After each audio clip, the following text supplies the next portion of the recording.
ইয়াকা নাবুদু ইয়াকা নাস্তাইন।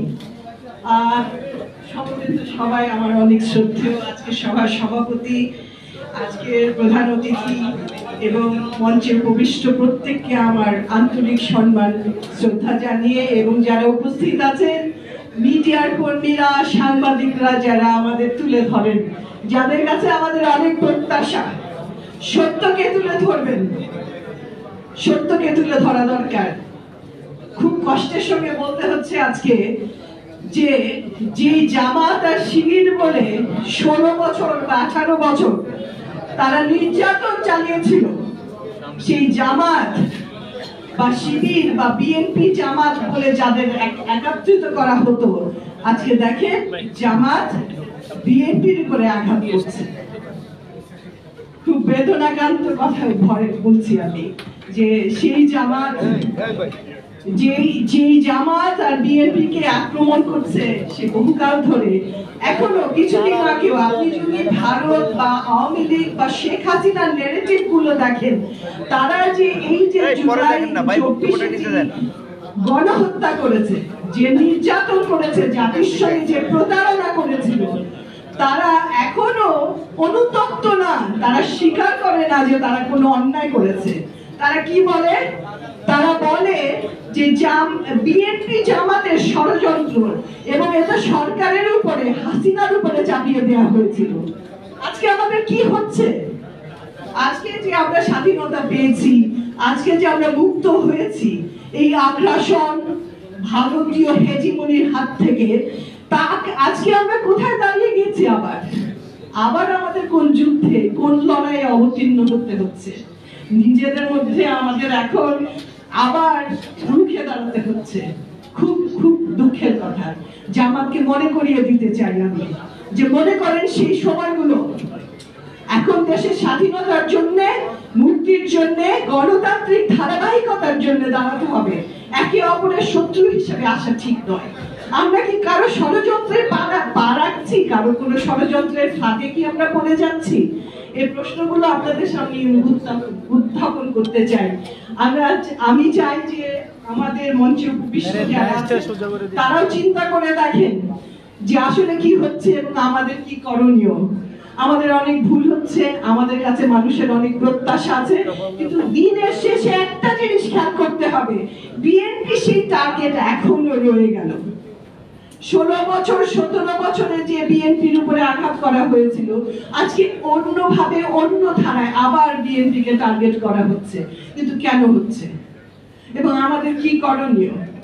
এই চিন্তাগুলো দরকার। কারণ আপনি যদি আজকের সময়ের সঙ্গে 1975 সালের পরবর্তী সময়কে মিলিয়ে দেখতে চান, তখন জিয়াউর রহমানের নেতৃত্বে যে একটা গণতন্ত্রের উত্তরণের একটি প্রক্রিয়া শুরু হয়েছিল, এবং আমার পূর্ববর্তী অনেক বক্তারা বলে গেছেন যে সেই সময় প্রথম এই বাকশালের পরে বাংলাদেশে একটা গণতান্ত্রিক ধারা সৃষ্টি হয়েছিল।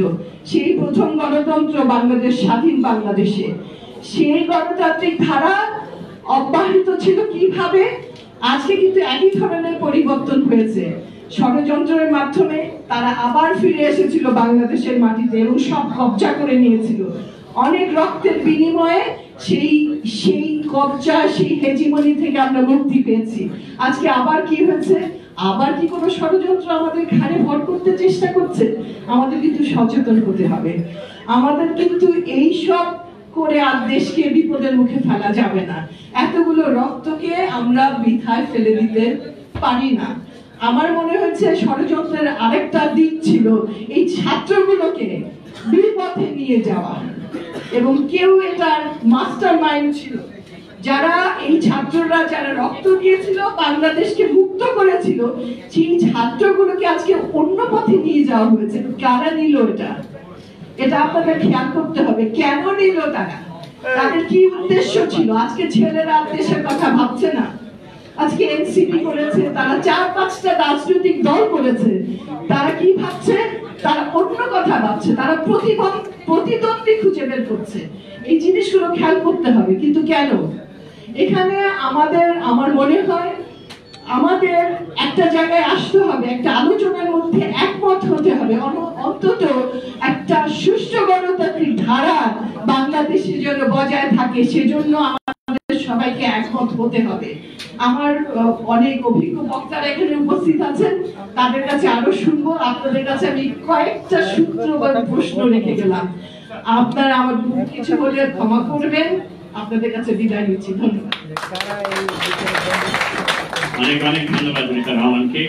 এখন বক্তব্য রাখার জন্য অনুরোধ করছি 1971 সালের মহান স্বাধীনতা যুদ্ধে বীর সিপাহী সালার sub sector commander colonel general আবেদিনকে।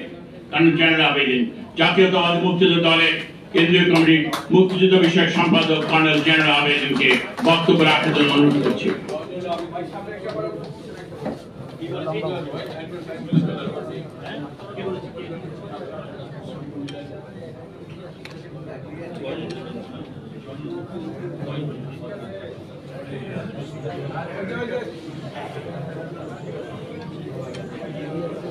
বিসমিল্লাহির রহমানির রহিম। আজকে জাতীয়তাবাদী মুক্তিযোদ্ধা দল আয়োজিত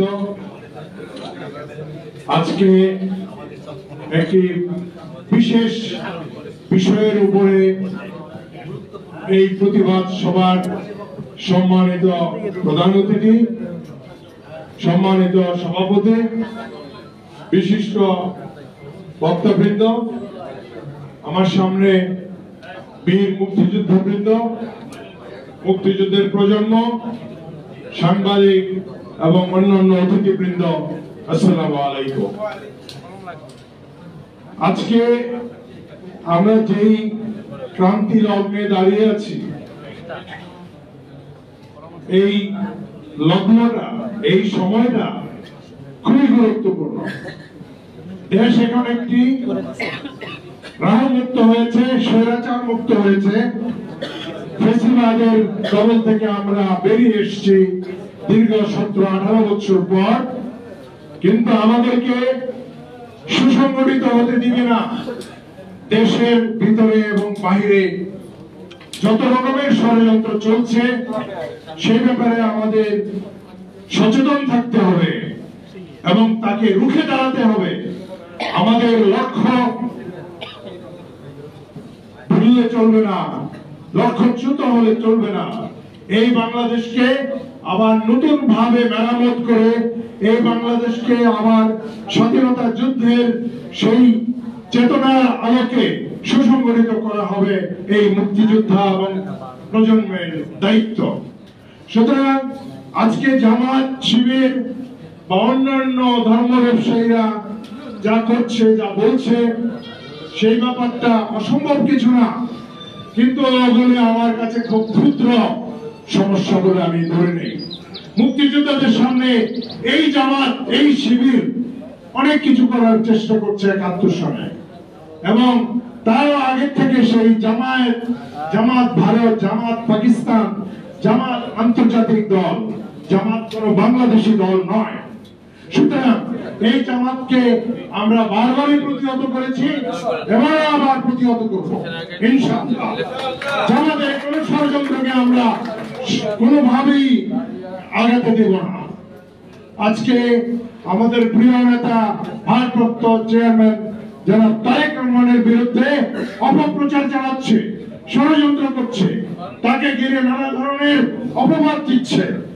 এর বিরুদ্ধে আমাদের সোচ্চার হতে হবে, আমাদের রুখে দাঁড়াতে হবে, বিশেষ করে প্রজন্মদের। আর মুক্তিযোদ্ধা, আজকে আমাদের 75-80 বছর বয়সেও আমরা তোমাদের সম্মুখে থাকবো। আমরা আবার আমার 71-এর রণাঙ্গনের যে বিজয়, সেই বিজয়কে আবার পুনঃপ্রতিষ্ঠা করব। আপনারা আশাবাদী হয়ে থাকেন, কোন হতাশ হবেন না, কারণ এগুলো চুনোপুটি, এগুলো সামান্য জিনিস। তবুও আমাদের অবহেলা করলে চলবে না। হঠাৎ করে ষড়যন্ত্র কোন দিক দিয়ে কোন ভাবে জায়গা করে নেয় তার কোনো ঠিক নাই। সুতরাং এদের ইতিহাস আমরা জানি, এদের কি তাদের লক্ষ্য এটাও বুঝি। তারা ক্ষমতার ভাগ নিতে চায়, ক্ষমতার শেয়ার নিতে চায়। কিন্তু যারা একবার বিশ্বাসঘাতকতা করেছে তাদেরকে আবার সুযোগ দেওয়ার পর আবারও বিশ্বাসঘাতকতা করেছে। সুতরাং এই বিশ্বাসঘাতকদেরকে আমাদের চিরতরে বিশ্বাসঘাতক হিসাবে চিহ্নিত করে বিচারিত করতে হবে। আপনারা সবাই সচেতন, সবাই জানেন, ইনশাআল্লাহ সচেতন থাকবেন এবং প্রস্তুত থাকবেন। যথাসময়ে আমরা তাদেরকে বিতাড়িত করব, তাদেরকে নিশ্চিহ্ন করবে এবং নতুন বাংলাদেশ সুন্দরভাবে জিয়া রহমানের স্বপ্ন, বেগম খালেদা জিয়ার স্বপ্ন, ভারপ্রাপ্ত চেয়ারম্যান তারেক জিয়ার পরিকল্পনা বাস্তবায়ন করে আমরা ঘরে ফিরব। আসসালামু আলাইকুম।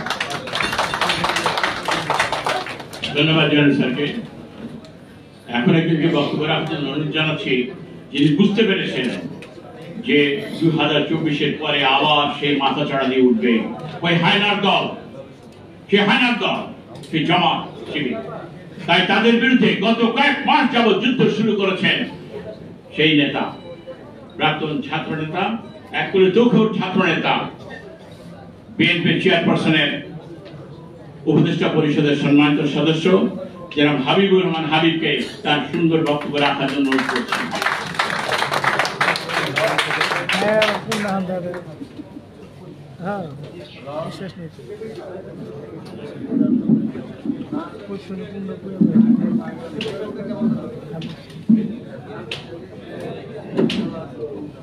বিসমিল্লাহির রহমানির রহিম। জাতির শ্রেষ্ঠ সন্তানদের আয়োজিত আজকে এই আলোচনা সভার সম্মানিত সভাপতি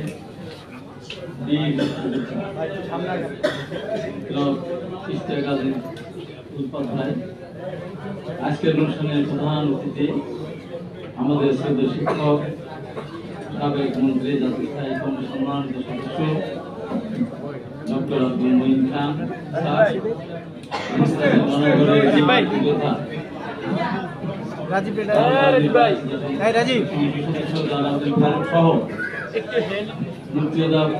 তারগুলো একটু টান্দা দিও,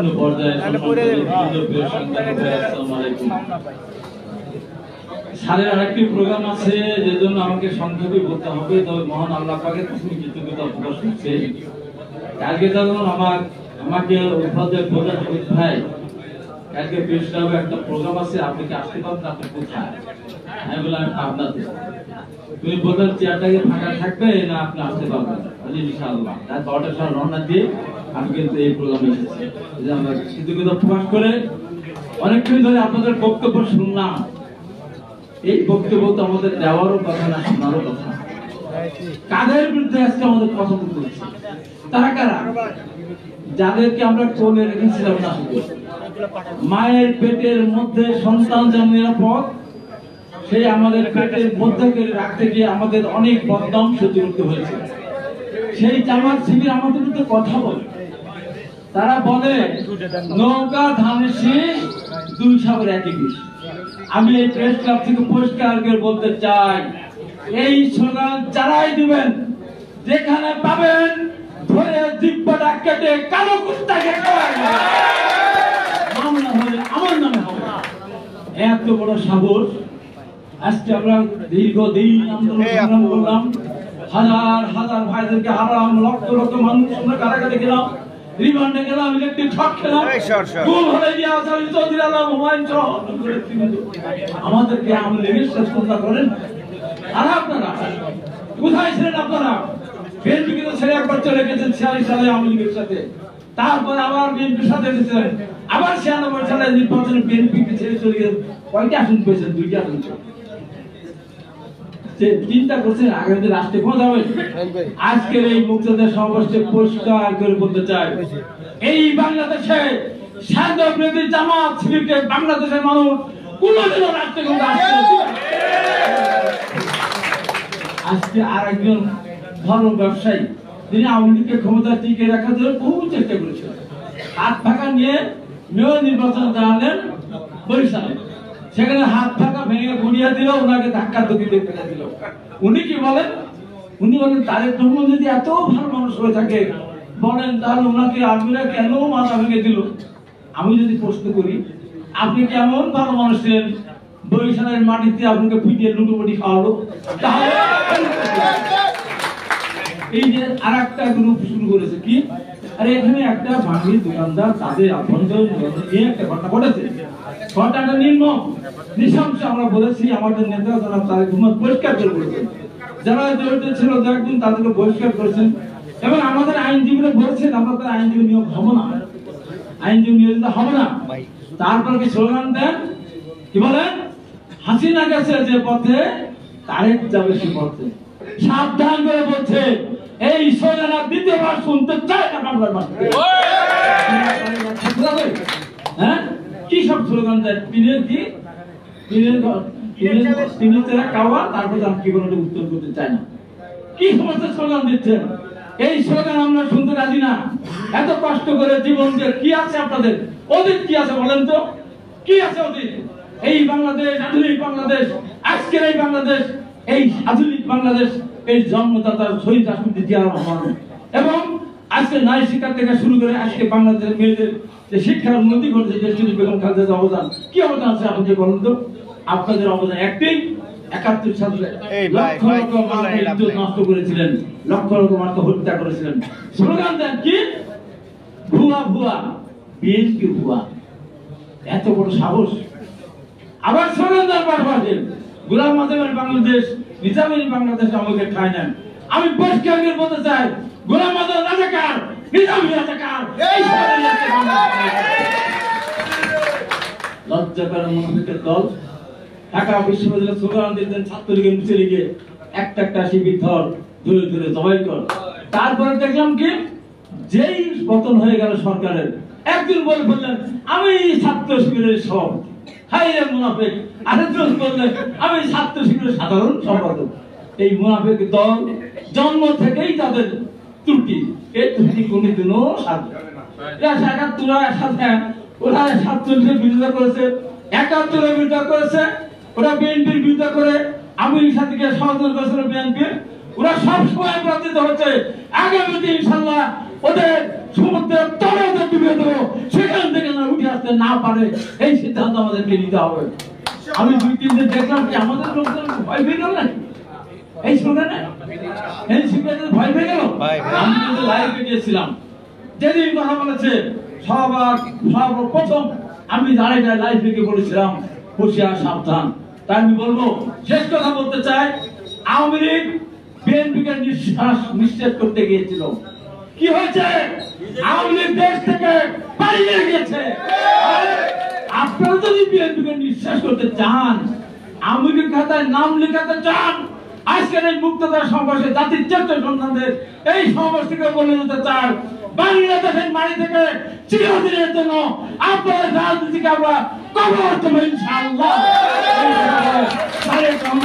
আমাদের নেতা, দলের ভারপ্রাপ্ত চেয়ারম্যান, বিএনপির নেতারা আজকে বাংলাদেশের মাঝে আশঙ্কার প্রতীক, তার বিদার কোনো কথা শুনতে চায় না। এই কথা বলে আমি আমার বক্তব্য শেষ করছি। আপনাদের সবাইকে ধন্যবাদ। দেশটির বেগম খালেদা জিন্দাবাদ, শহীদ জিয়া আগামী দিনে রাষ্ট্রীয় করে অনেক জিন্দাবাদ জিন্দাবাদ, মুক্তিযোদ্ধা জিন্দাবাদ। আপনাদের সবাইকে ধন্যবাদ।